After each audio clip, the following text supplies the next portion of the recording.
doing? Hello, I'm good, thank you. How are you? I'm very well. It's lovely to see you, and thank you for You joining us. too. Been a busy week already. It has, yeah. Thank you so much for having me. How's it going there? It's good. I think it's been thanks to you in a lot of part. We've had quite a lot of interest in our 16 days challenge this year, so that's been amazing. So thank you for your help with it, and it's really lovely to have the opportunity to speak with you. Oh, that's great. I'm so glad. Just waving at all the people I can see joining us. So lovely to have everyone join us. Thanks for joining us this lunchtime. It's really nice to see so many people here. Laura, we might get stuck in. I have just finished last week reading your book, which if you haven't read it, I highly recommend. It's absolutely amazing. It is one of the most exhausting and infuriating while also galvanizing and amazing reads I think I've had. And I just wanted to think a little bit about why you wrote the book, if you're able to talk a little bit about that. Yeah, thank you. I was so furious that we were finally starting to have a conversation about men and about gendered violence. And yet, even in the height of that public conversation being perhaps the most difficult that I've ever known it to be, it remained focused on blaming victims, shaming women, policing women, and all of the conversations about potential solutions were solutions that women and girls could take. And I really mean that just at every level. So you had, after Sarah Everard's death, you had police knocking on doors in Clapham, telling people to go out on their own at night. You had a police and crime commissioner saying that Sarah shouldn't have submitted to the false arrest that would imprison her, and that women should be more streetwise. Then Sabina Nessa died, and one of the top Google searches was what was Sabina Nessa wearing? After her murder, they handed out a tackle 200 women in the local area. They didn't stop men to talk to them. And then Bobby Ann McLeod was murdered, and the of her local council said we shouldn't be putting ourselves in compromising situations. And even in our kind of outpouring of grief after the death, for example, of Sarah or of Ashling Murphy, the things that people were sharing were she was just walking home, just a run. She did all the right things. And I just so frustrated that that was where the conversation still was. Even now, even when we're talking about the problem, we're not really talking about it. We're thinking of these as if they're isolated incidents and silly women should have done something differently. And that just enraged me so much. And that's why I just wanted to write the book, because I felt that we had to focus on systemic failings. We had to join the dots between isolated incidents. And frankly, we had to debunk this ridiculous and insulting narrative that was an aberration. He was a one-off, that no one was a bad apple. Because if we accept that, so that blatant lie of an excuse, then we cannot possibly fix the system that I think enabled him in the first place. Absolutely. And so much of what you write in that book is so much of what we see here at Somerset and Avon, rape and sexual abuse. And I know across rape crisis centres all the time. And like, women are walking around with that level of extra stress, extra guilt, extra, like, just thinking all the time about all the extra stuff we need to do to keep ourselves safe in a society that seems determined not to allow us to be safe. And that is not our fault. That is male violence. I think for me, you start the book with your list and talking about the list that every woman has about your experiences of male violence and experiences of being a woman in the world. And I find that really powerful and also really difficult, because I started writing my list and I really wanted to run away from my list. And I think, you know, I worked in hospitality and I really want my kids to work in hospitality. And I'm like, why would I want anyone to work in hospitality, which can be so brilliant on so many levels? But the amount of sexual violence ranging to sexual assault that I experienced when I was working in hospitality is frightening. And so I think I think when you start thinking about the list and why your behaviors changed, I think we talked about this last time you and I spoke. When I was 10 for the first time, I was curb crawled in my school uniform, walking home from school by 3 guys in a van screaming obscenities at me. And from there, I started changing the way I moved about the world. I knew what it meant to be a young person in the world. And I was a young 10-year-old. So, you know, a few years later, that was significantly worse. And so I think that list and those years and years and years of misogyny and of sexual harassment and sexual violence that women experience, it really builds up. And I thought that was a really powerful start. And I know other people in our team have said the same thing. Just sitting down and trying to face that list feels a bit overwhelming, doesn't it? I think it does. I'm so sorry you had those experiences. really hard for us to allow ourselves to acknowledge them, because I don't think we always realize just the extent to which we've been forced, pressurized, socialized, conditioned to bury them and not to believe ourselves, not to trust ourselves. I think one of the most heartbreaking things I see in my work is the number of people who want to share their stories with me, really, I think because they want somebody to acknowledge, to make it real, to say, yes, you're right, that did happen. It wasn't right and it wasn't your fault and you weren't imagining it and you're not overreacting and you got the wrong end of the stick and you're not a fuss about nothing. And it wasn't groping, it was sexual assault, and it wasn't unwanted sex, it was rape. It wasn't, a flirtation or a comment, it was sexual harassment. And I think that's real testament to this scale of our tendency from childhood to brush off and diminish and dismiss and disbelieve girls' stories and then later women's stories. It's just boys being boys. He just likes you. Take it as a compliment.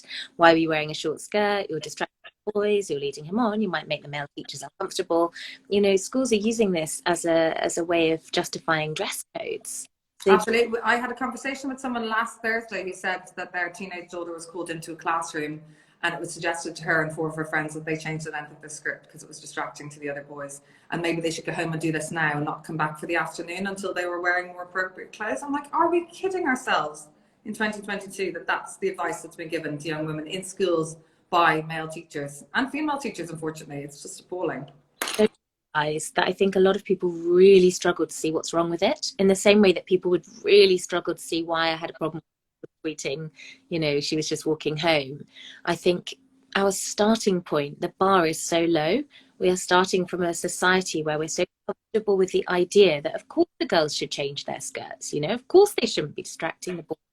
Of course women shouldn't be going out, there's a murderer on the loose. But if we around, if we said, well, if the boys can't control themselves, then they need to be taken out of the class. If we said we need to knock on doors in Clapham and tell them, we're really sorry, but you can't go out on your own at night at the moment, getting people, and we don't know which one it is, so frankly you need to only go out in pairs, people would be so outraged by that. If we described kidnapping as an unwanted sleepover, like, it would make you realize how completely absurd and obscene it is that people use terms like unwanted sex. And yet we're so used to this starting point that every woman and girl has this endless list of responsibilities, ways to make herself safe that we know are not even effective. Carry your keys between your fingers, to each other when you get home safely, take them brightly lit longer, don't wear a skirt. I did laugh out loud when you talk about the backpack you need to take with you on your journey home, which includes rape alarm. I mean, it is just ridiculous, isn't it? Like the amount of things that women need to take, the rape alarm and their drink cover and their lipstick and their nail varnish pens and the things that will tell them if they can spike. It's just drink spiking kit and the legal textbook to know when you can be arrested. Yes, and your special, several special apps and trackers and drones to be tracking you. And my question is, what do you do with all of that when you're running into the middle of the road to flag down a bus? Oh, exactly. You have to throw up to one side. I mean, I have a 7-year-old daughter, and I do worry and wonder about when I have to tell her she's not safe in the world. And all that stuff you say about what we say to girls, I am really trying not to say it. Part of me wants to say anything that might try and help keep her safe, even though I know that that's just buying in again to all the same myths and stereotypes, and I shouldn't have to. But as a parent, you do. I feel like I have nothing. What can I do to help keep this child safe in the world? Apart from, I have a son as well, and making sure that he is not part of the problem of male violence. I think it's a really difficult one, isn't it? To without structural change, how do we get away from these narratives being the narratives that we have to use as the only thing we've kind of got in our arsenal of trying to keep people safe? It's just ridiculous. Well, I think you're doing more than most to make it safer for her, which is the right way around to do it, which is amazing. Yeah, I mean, talking about schools and I think starting from childhood, we know that in your book you talk about the stat that there's 1 reported rape per day in schools. I think that reported point is really important because we know that rape is so underreported in this country and in most countries. From your work in schools and what you're hearing from young women and men, can you talk a little bit about what that means in practice and what needs to change or what issues you're seeing in schools around that? Because I think it is really disturbing and concerning. Well, absolutely, the underreporting, and then schools not always know what to do when it is reported.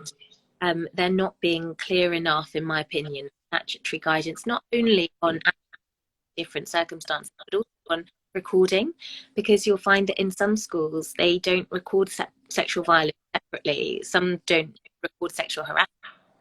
Some will record it kind of lumped in with bullying, so you don't have a clear picture of what's going on at all. You'll see a really haphazard approach to issues like, for example, revenge pornography. If somebody coerced a girl into sharing a nude image and has shared it around, very often we'll see schools punishing the girl afterwards. We'll see slut shaming of young women who've experienced sexual violence. And we'll see, I think, a real focus on reputational damage preservation from schools. Often, not all schools, there are brilliant schools who are working so hard on this. In my experience, schools doing the best work on this are really taking a very much a whole school approach. It's not just a case of ticking the box with one assembly and job done, or even, you know, packing it to not enough hours of RSE. It's about looking at how it can infuse the whole curriculum. It's about looking at wider issues like dress codes and how sexual harassment are dealt with within the school. And also, I think it's about including and bringing students in. So the schools I've seen best deal with it are schools where they haven't just imposed a set of things. They've invited a group of students to talk about their experiences and what would make school feel safer for them and what changes they'd like to see, and involving them in driving change is really exciting and seems to work much better. Yeah, we're doing a similar thing with the work we do in schools, with a challenge task at the end of our sessions that help the students come up with something themselves, a campaign they want to run, because I think schools are different and have different issues, except for this one underlying issue that there's so much, I think, the impact of porn, the impact of the narrative and backlash against Me Too, this whole feeling that boys are going to be at risk of women lying about them, which we know statistically is so untrue. And I think the other thing that hit me, and I know it, but I don't think I put it together, was just the amount of impact of teachers, the amount of sexual abuse that teachers are facing in schools, sexual harassment that they face in school systems from students, which is, I think, horrifying. But yeah. I mean, I don't think I've really thought about that as much as I could have done in the past. And I think that was a really interesting point in your book, that it's not just coming at peer level between the students, it's happening. And I was thinking about teachers and other teachers, but actually student to teacher sexual harassment is also a massive issue for some of the female teachers in our school system. And massively underreported, in the same way that we see huge issues with nursing and healthcare staff, often finding it difficult to report instances where the perpetrator is a patient. In a kind of similar way, I think because it is a sort of duty care situation and so on, there's a real stigma against female teachers reporting sexual harassment and violence from people. There's a real justifiable fear, I think, that female teachers say, well, I'll be told that I'm just not good enough at discipline, or I'm not good enough at doing my job. And so there really seems to be an epidemic of teaching staff and women working in schools in all different roles, just dealing with forms and levels of harassment and abuse that would be completely unacceptable in another job. But because it comes from pupils, it just doesn't tend to be taken seriously. And in a similar way, I think we're seeing the abuse faced by female pupils not taken seriously.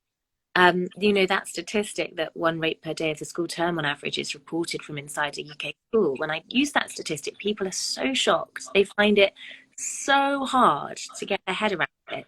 And yet, just as you say, if we know that the reporting rates in the general population hover somewhere around 20%, and we know that at university they go down as far as 10%, then if we do the maths, you know, we're talking about the tip of the iceberg, and people just can't quite seem to compute that, even though we've known this for years. We've had a brilliant stat from the End Violence Against Women Coalition that 1/3 of teenage girls are sexually assaulted at school. People can't face it, and so it feels like we're just turning a blind eye to what really is a public health crisis. Absolutely, and your points about the fact that we had Super League, the potential Super League, and how quickly you can mobilise both government and the Crown and everyone else to get behind an issue if there's a real concern. And the fact that, as you had said, there had been a report in 2016 or 2018 that had come out really clearly said. 2016, I think. It was about 5 years before everyone's invited. Yeah. And which is really clear that this was an issue. And yet it felt that when I saw the everyone's invited stats and their government response, that they'd never heard that such a thing was happening in schools. I mean, I think they literally said something to that effect.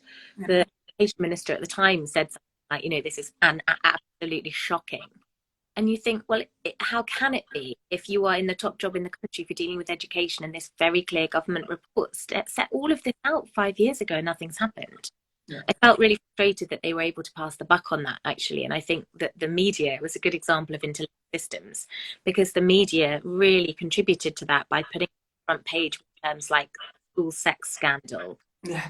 as if it was a current and shocking and quite titillating thing that was going on, instead of holding politicians to account and saying, well, why are you describing this as shocking when you have had this information for 5 years and done nothing about it? Absolutely. And there's something in what you just said as well, just about the language that the media use more broadly. Like, we've been talking a lot at SARSAS around the language used around people who sexually abuse children. So DJ Tim Westwood here in Bristol, who was talking about sex with an underage girl. I was like, no, it's child sexual abuse. Yeah. We need to use the right language, and the media need to hold perpetrators to account by using the correct language, rather than, as you said, making titillating headlines that we just don't. I don't think we take teenage girls seriously at all. I think we are very quick to judge a teenage girl and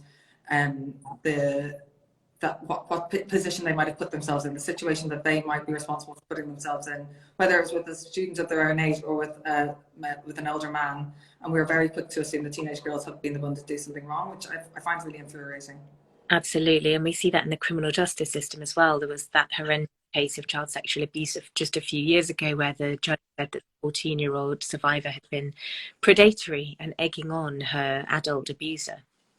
Yeah, massively. And I think the other thing that really stood out for me in your book is how you name male violence, and also name that these are not isolated incidents. And I think that's something, we do know at SARSAS that there are people who are abused by women, and I'm not ever trying to discount their experiences in any way. But if we can't name male violence as the real issue here, and systemic institutionalized sexism and harassment as the main issues here, then I think we're never going to get anywhere. Because, as you said, the longer we talk about isolated incidents that are happening every 3 days, just to different women, the less likely it is that we'll see any systemic change. Absolutely. And actually, that's another really brilliant example of one problem, rather than focusing on victims and their behavior. Because whenever people bring up that idea of kind of, oh, but what about male survivors, as if it's kind of a reason not to talk about we're talking about, what you realize is that if you again flip it on its head and name the problem, that the majority of male survivors are survivors of male violence, that they themselves are very frequently survivors of male violence. So actually the problem we're talking about is the same. And the shame and the stigma, the gender stereotypes that often prevent male survivors from speaking out are also part of the same mess of gender stereotyping that we are trying to deconstruct. So I always find it frustrating when there's an implication that these two things are kind of in opposition to each other, because of course, as we know, that's not the case. No, absolutely. And I do, we see this all the time. We support a lot of male survivors here, and the majority of those survivors are survivors of male violence as well. And I think it's really interesting that narrative suits the narrative to ignore that it's male violence is very helpful to some people, but not very helpful to survivors of that violence or to the systemic change we need, I think. Yeah. You had a really interesting, and this is obviously really close to our heart as a rape crisis centre, but you had a really interesting chapter on putting the victim on trial. And I wonder if you could talk a little bit about that. And I think the area that we in our office it's so interesting, hadn't necessarily pulled apart before, was the fact that you were suggesting that actually in any jury, there's a potential that one person on that jury is also a perpetrator of sexual violence. And we all would have been like, mind blown. Of course they are. It's massive. So I'd love to hear a little bit more about that chapter and your thoughts on that area. I think that chapter was really important to me to write, because I think amongst the general public there is an understandable kind of assumption that the criminal justice system is infallible and entirely fair, and that once something enters that system, the right outcome is very likely to be achieved. And I think particularly in cases of sexual violence, we know that not to be the case. We know it because fewer than 2% of cases reported to the police ever result in a charge or a summons. We know it because it's a system that is suffused with rape myths, as is our society, of course.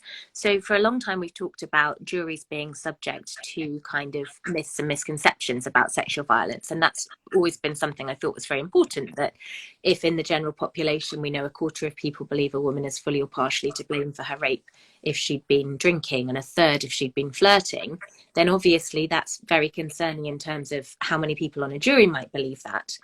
But what I took a step further in this book was a study of students that looked at their behaviour over the past 2 years and found that I think it was around 11% of the male students in the study admitted to having engaged in activity that amounted to some form of sexual violence or sexual assault. And if that's 11% is transferred over to a jury, you're talking about at least one person on any given jury statistically, which shouldn't be such a shock when we know that a quarter of women will experience domestic abuse in her lifetime, that over 85,000 women are raped every year, and so on. But it is a bit of a shock, I think, to think of it in those terms.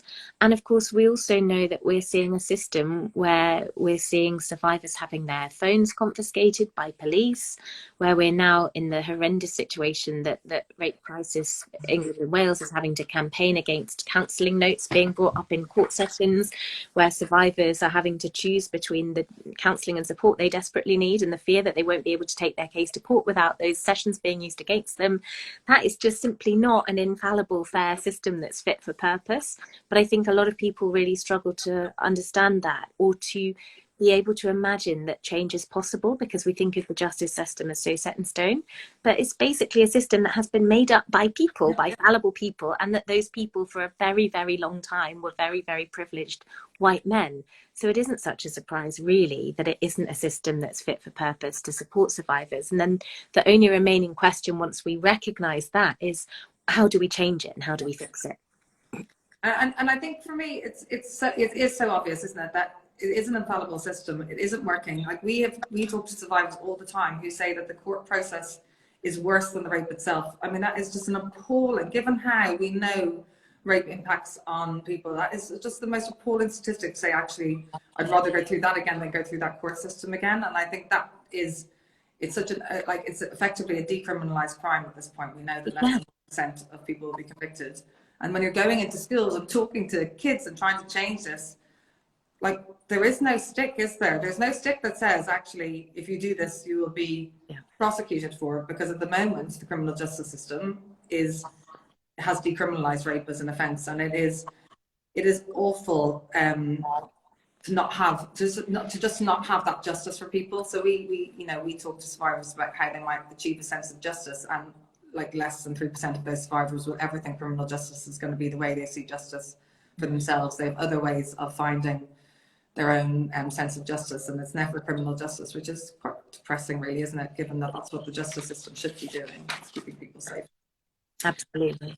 You talk a huge amount, and I think it's really powerful, about intersectionality in this book and across all areas. And I think that has been something that we've really seen, haven't we, in the media, in terms of even the reporting on rape cases in the media, or domestic abuse cases in the media, who gets reported on, and the structural inequalities and intersectionalities of those structural inequalities that really deeply impact on particularly women of colour, people with disabilities. It'd be great to hear a little bit more about that, because your research is really brilliant in that area. Well, I think it's another really good example of how, if we are going to recognise that these aren't isolated cases and that the problem is systemic, then that in itself isn't really fit for purpose unless we recognise intersecting systems of oppression. So within, for example, a policing system that I would argue is institutionally misogynistic and failing survivors, we have to recognise that is the same system in which, for example, Black people are 9 times more likely to be stopped and searched than white people. Black women reporting domestic abuse are much less likely to experience a positive outcome from officers than white women. If we're looking at the system, the political system, for example, that repeatedly fails to provide the ring-fenced funding that we need for frontline services, then it matters that around 1/5 of women in England and Wales are disabled, but fewer than 1/10 of refuge spaces are accessible. These are all intersecting issues, and if we fix a problem in a way that works only for a certain number of people, then it won't be a solution that's fit for purpose. And a good example of that, I think, is some of the outcome of the domestic abuse bill, which had so much in it that was good, but effectively left migrant women completely behind. Women with no recourse to public funds, literally being forced to go back to their abusers because there was no support available to them. And I think the crucial thing about this is that if we were to design a system and a solution that took those intersections into account and that really worked works for the most vulnerable communities in our society, then the great thing is that it would work really well for everybody else automatically. So it's just it makes sense to do it. Yeah, it's absolutely true. And we see it all the time here in terms of those intersectional issues and systemic issues that people are facing, making seeking recovery support even harder than it should be, and certainly seeking justice almost impossible. And I found that after Sarah Everard was murdered, and they were like, well, just ask the police officer if he should be arresting you. And I was thinking about Black women that we've worked with who would never be given the opportunity to ask that question, even of a police officer that wasn't hell-bent on murdering someone. It's just, I think some of the solutions that were given are so ridiculous given those intersectional issues that people face. It's really hard. I was going to ask a little bit, just, and we won't keep you for that much longer, Laura, but a little bit about the misogyny and the patriarchy that's present in the institutions. And I was listening to you talk about what had been happening in the House of Commons and the House of Lords, and then since you've written the book, even more things like people watching porn in the House of Commons have come to the fore. How do we trust a system where that is how things are managed and delivered? I don't think we do. I don't think we can. I think that is a system that is unfit for purpose. I think at the moment it should be a national scandal that 56 of our MPs are currently under investigation for sexual misconduct. That amounts to almost a tenth of all our serving politicians. And it should be on the front pages every day until those investigations are resolved. They should be fast-tracked, they should be fully funded, they should be independent. And yet it's been around 6 months since that statistic first emerged, and we've had absolutely no further clarification, no outcomes, which means that the people legislating and making decisions affecting the rest of our lives on a day-to-day basis, 10% of them are just simply under investigation for sexual misconduct. I mean, and that is an ongoing situation that's considered acceptable, including the fact that, of course, those people under investigation continue to have direct contact with vulnerable constituents in local surgeries. It's a real testament, I think, to the sheer normalization and our sheer acceptance of kind of a certain level of violence against women in our society as simply the baseline and the norm. And the trouble is that it suffuses every institution in our society. But of course, I think it's particularly pertinent in those where the institution itself has a bearing on justice. So, you know, it also really matters that in a 4-year period up to 2020, over 2,000 serving police officers were accused of sexual misconduct, or that only 1 in 18 officers accused of sexual misconduct ever sees formal investigation. It's mind-blowing, I think. And I think partly people are desensitized because there is so much of this, and it is so appalling and it's so widespread that people kind of give up and think, well, you know, what can we possibly do?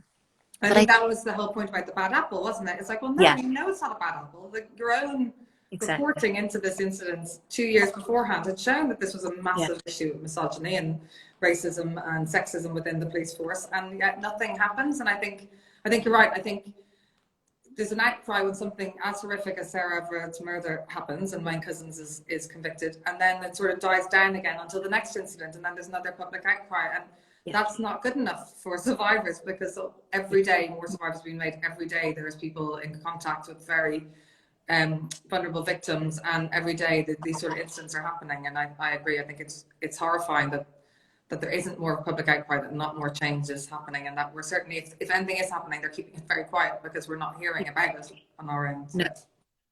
And that we don't hear about, you know, so few people know the names of the women who were murdered the day before and the day after Sarah Everard.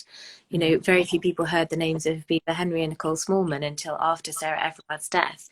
So I think that's the other part of the problem. We can't join the dots if we're only shown every now and then when a wealthy, photogenic, young, middle-class white woman experiences something, and that's part of the problem as well. Well, of course, those women deserve every part of that outpouring of grief. So too do all of the other women whose stories we never hear, the migrant women, the women of colour, the disabled women, the older women, whose stories so rarely make it to the front pages, but who are such a crucial part of the picture if we want to recognise this as an epidemic of male violence. Yeah, I was keeping an eye on the Counting Dead Women Twitter feed on Friday when they were counting the 85 women who've been killed this year by a man in their homes, and it was just heartbreaking, because again, so many of those names are only said on that Twitter feed, or only read out in Parliament once a year, and it's really just highlights again the breadth of, it's no particular type of woman, it's like the breadth of women that were on that feed, the lack of public awareness of some of those women.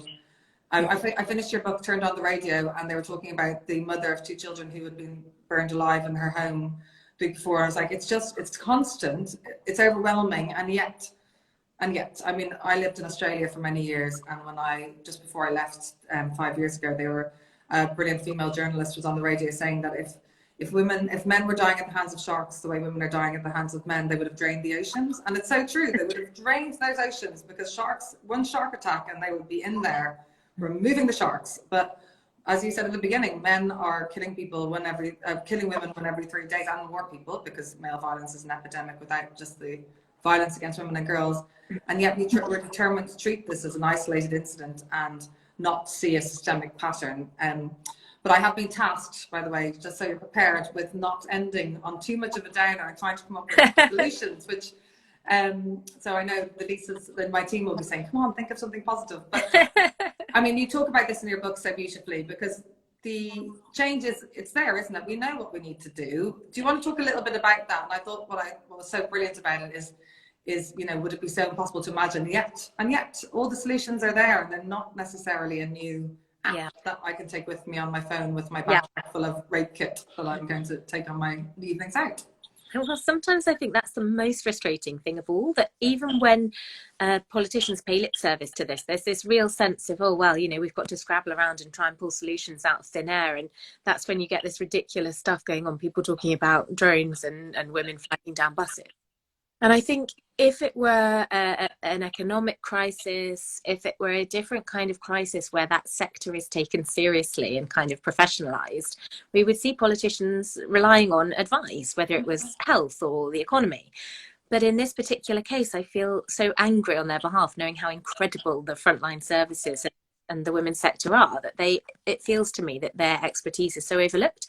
Because if you look in the annual reports and the campaign materials and the recommendations of, you know, of course, rape crisis, women's aid, refuge, the women's budget group, the Fawcett Society, IMCAN, Southall Black Sisters, all of these incredible organisations with decades worth of expertise and specialist knowledge of this area and this problem, they have for years been saying what we could do is have a commission to have a look at, for example, judge-led rape trials and whether that might make the system fairer. What we could do is actually fund a specialist rape and serious sexual offences unit in every police force. What we could do is properly train teachers as part of their teacher training to be delivering really robust, high quality education around sex and relationships. And these ideas are not necessarily even rocket science, but they are there in black and white, and they're completely ignored as if this is, you know, hysterical women talking about, you know, making outrageous demands. And I just wish, firstly, that we would draw on that sector and that expertise. But I also wish that we would prioritise it. I was at an event with Jess Phillips recently where she said that violence against women and girls makes up around 20% of the caseload of police, but 2% of funding. Well, that is something we could fix overnight. We can't necessarily fix male violence overnight, I acknowledge, but we could fix the funding imbalance overnight. It just feels that there are first of all, there are a lot of immediate solutions that aren't being taken. And then I think we need to look at the longer term issues, which are, of course, cultural, and they're about changing minds and shifting the way that we think about these things, and the normalization of rape jokes and the blaming of victims in the media and all of that stuff. And yeah, that's a longer piece of work, but it doesn't mean it can't be done. It's been done before. We've changed minds with sustained public campaigning on issues like wearing seatbelts and drink driving, for example. Public attitudes are dramatically different on those issues now than they were decades ago. So it can absolutely be done. It's just about political stakeholder will. And I think the way to achieve that is through all of us not giving up, as hard as I know it feels, but standing together and demanding those systemic changes. And a great example, I would say, for anyone listening, feeling a bit helpless and thinking, what can I do today? 2 brilliant ideas of things you can do today that would make a difference is you could support that rape crisis campaign I mentioned about keeping therapy notes out of the courtroom.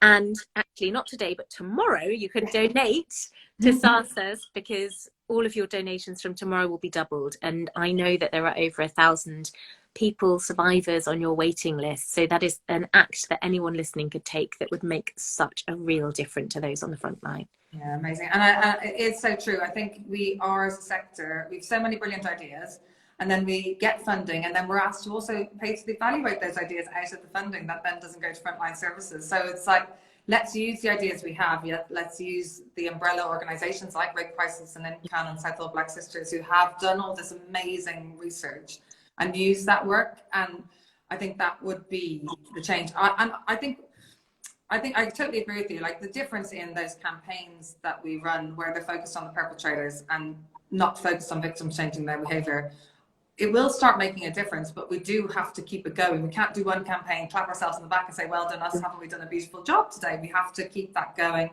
has to be sustained. Schools need to be ensuring that consent, healthy relationships, and training about misogyny, sexism, and porn culture are coming into classrooms across the country. Yeah. Because we're about to do a project in pupil referral units and special educational needs schools, which have traditionally got nothing. So, you know, the schools that can afford to bring us in have been bringing us in, which is brilliant. We now need funding to be able to deliver that across the network. The Rape Crisis Network delivers incredible training across the country. So those organizations have this brilliant training program developed by specialists with the support of schools, often co-produced with schools, and that can be implemented. And these are not massively expensive pieces of work. And I agree with you.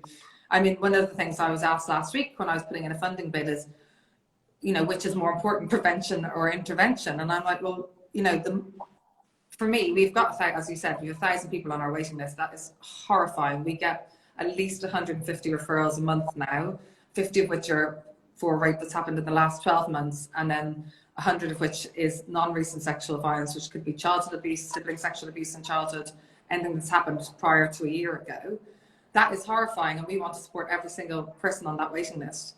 But if we're not doing any prevention work, the next 20, 30, 40, 50 students are being made in schools every day, as we've discussed. So it's like, we can't pick one over the other. We have to do both for a while. It's like, we don't have the luxury of picking which is our favorite. So yeah, I think that's really important. So I would put a shout out, and we're not the only campaign, but locally our campaign for the Big Give is starting tomorrow.